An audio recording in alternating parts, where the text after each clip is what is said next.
the video. So basically, I apologize, this has to be organic, natural. Basically, my website is based on a cross-disciplinary, multidisciplinary, transdisciplinary, and interdisciplinary analysis.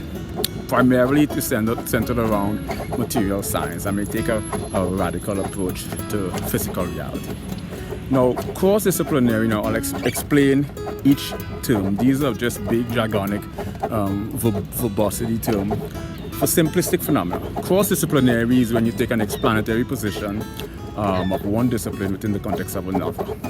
And it's a difficult field in cross-disciplinary because it requires a parity of equal knowledge in both fields simultaneously to have a cross-disciplinary, in-depth articulation of it. So I may explain physics, I may explain apology, I may explain music using physics.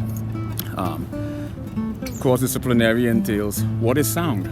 Sound is a collision of air molecules. It has amplitude, frequency, velocity, acceleration, intensity. Intensity, for example, is the distance in which sound travels. Why sound is a collision of air molecules? How sound disperses.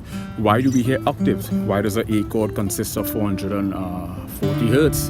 And why when you double it, we hear an octave? What aspect of human biology and our internal membrane allows us to perceive sound logarithmically in subset increments?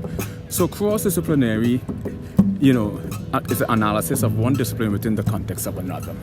But it requires an in-depth knowledge of that, the simultaneously of the second discipline, and that is music.